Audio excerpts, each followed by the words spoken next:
Hey, so one of the best tools I've learned to help level up my career as an engineer has been learning Terraform.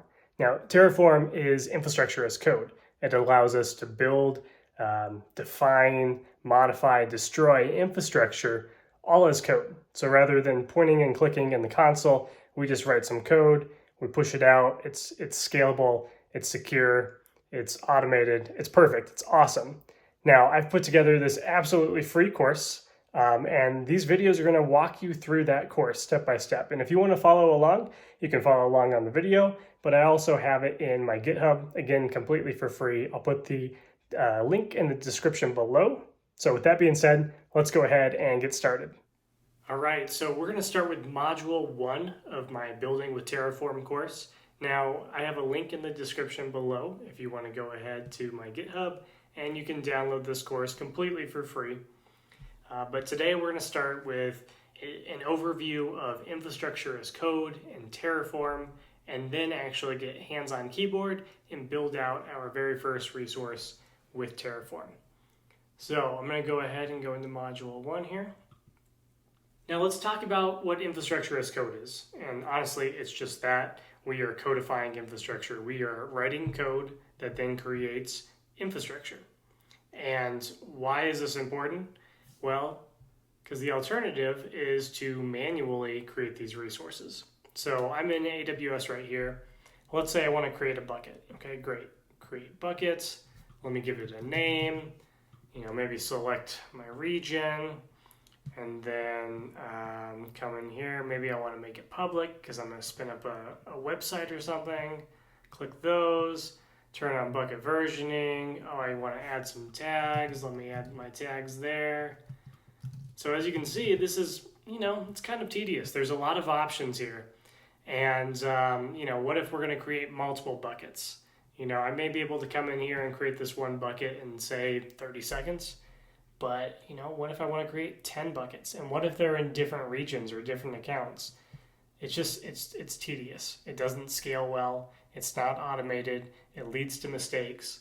So this is where infrastructure as code comes into play. And so what that allows us to do is we can create those S3 buckets and all of those settings and all of those tags. We can create them in code and then automate that deployment.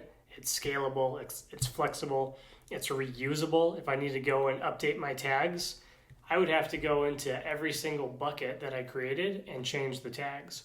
Whereas with infrastructure as code, I could just update the tag in one place and push it out.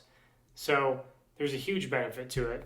It's also great for auditing, for security, because we're enforcing configurations and controls, and we can show an audit trail when we have, an auditor coming and they want to say, hey, let me see the configuration of all your resources. I want to make sure that you're following security best practices, etc. We can show that whole audit trail. So let's go ahead and go into the next one here. So Terraform is a solution that was developed by HashiCorp, and it's an infrastructure as code declarative language, which means that we just have to define the end state. So for example, create an S3 bucket, encrypt the S3 bucket. We don't have to go through the hassle of defining what each of those steps are to make that happen. We just tell it what we want and then it makes it. And so how it does this is through what's called Terraform providers. And we can look at the providers registry. And you can see that we have a ton of different providers. There's some for AWS, Kubernetes, Azure, GCP, really everything, VMware, Salesforce, etc., etc., etc. So all of these providers have APIs that allow you, in the case of AWS, to create, modify infrastructure. These providers essentially abstract all of those API calls. So you as the engineer, you don't have to understand any of those API calls. We just have to understand how to write Terraform. And Terraform will use the providers to figure out how to translate the Terraform language into those API calls that then creates or modify that infrastructure. So let's go ahead now and create our very first Terraform resource. I've got Visual Studio Code over here. You're welcome to use whatever coding platform you would like to do, but I'm going to use Visual Studio, and I'm going to do main.tf. So you're going to name your file main.tf, and I'll explain all of this as we move throughout the course here. We can really just copy and paste all this. So hit copy and paste, and I'll explain how this all works. So we have a provider, right? We talked about what that provider looks like. AWS has a Terraform provider here. We have to define the region that we want our data within the S3 bucket to reside in. So you can find that. You can come up here and see a list of all the different regions. I'm going to build mine in US East 1.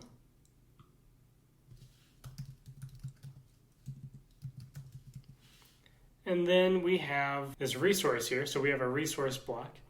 And then we have this AWS S3 bucket here. That's a resource type. And then we need a reference name. So we're going to name this, feel free, whatever you want.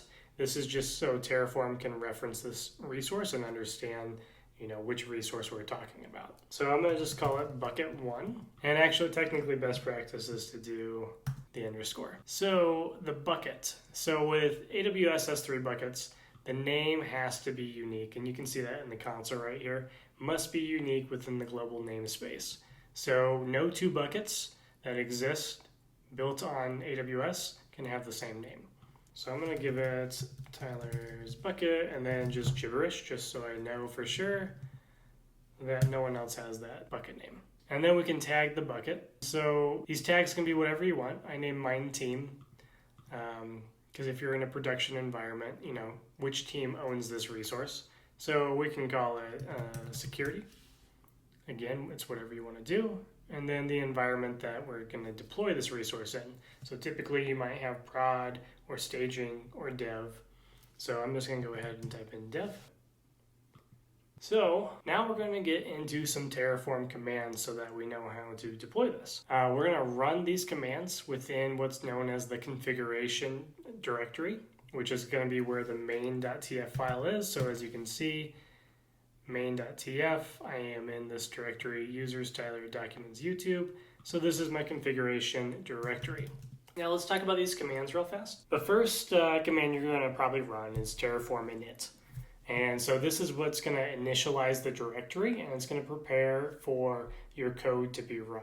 It's going to look at what providers you're using. In this case, we're using AWS, and make sure that all that information gets downloaded. Prior to that, we can do Terraform. These are optional, these top two, but Terraform validate, that's going to basically just validate that the syntax of our code is correct. It's not like if there is an issue, like if we deploy it into AWS and we did something wrong, it's not going to be able to catch it. It's looking at the syntax of Terraform. I'll give you an example here. So if we type in Terraform validate, it's missing a required provider. Oh, because I have to initialize the directory. Okay, so we've initialized it. Now we can validate our code, and we can see success configuration is valid. So what it's going to catch is, for example, let's just add some randomness there. We do a validate, it should fail. Yep, unsupported argument. So let's go back and fix that. But so I guess going back to my example here, it's validating the syntax. We had also said that the bucket name has to be unique, globally unique. So in the event that this bucket name exists somewhere, when Terraform tries to deploy this to AWS, there's going to be a validation there. And if this bucket does exist, then it's going to fail. So that's something that Terraform validate is not going to catch. It's only going to look at the syntax. All right, and then we have Terraform format. So this essentially ensures that our code is correctly formatted. It removes unnecessary spaces. So I'll do format right now. Let's see if I have any issues. And yeah, my code didn't change. But let's say I did this. I just have all sorts of just weird, see, when I saved it, I hit Command S to save it, and then it automatically formatted my code. So I don't know. Yeah. So the way it's set up, something that I downloaded in add-on, When I save this file, you can see that there's that white dot, meaning there's unsaved changes. When I save this, it's going to reformat my code. So you saw how I had all these random spaces. This is what Terraform format will do. When I save it, Terraform format is going to modify it all. So that's what formatting is. We covered init. So now Terraform plan. So this is really a dry run. We're saying, hey, I want to deploy this configuration. Tell me what that's going to do. So we can do Terraform plan. And as you can see here, it is going to do create. Anytime you see this plus right here, that stands for create.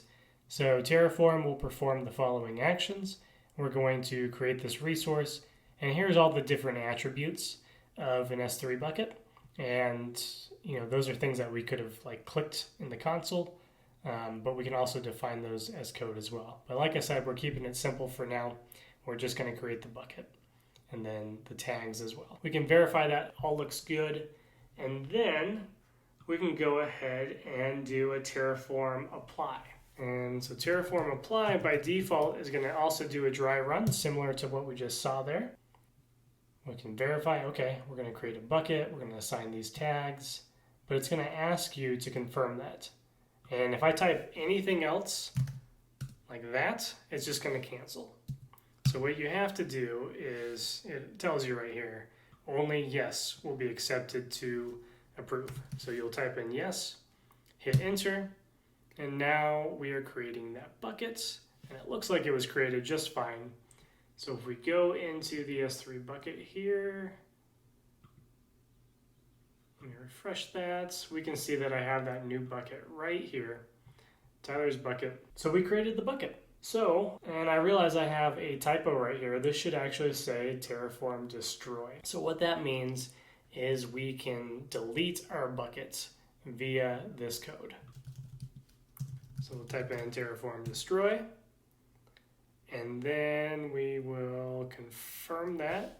We can see exactly what it's going to do. It's going to destroy the bucket, remove all the tags, just destroy the bucket entirely. So we'll hit yes. Now it's destroyed. We can go back into the console, confirm that, and that third bucket is no longer around. And so there we go. That was module 1 of my course. And we will have future videos covering the other modules as well. So stay tuned.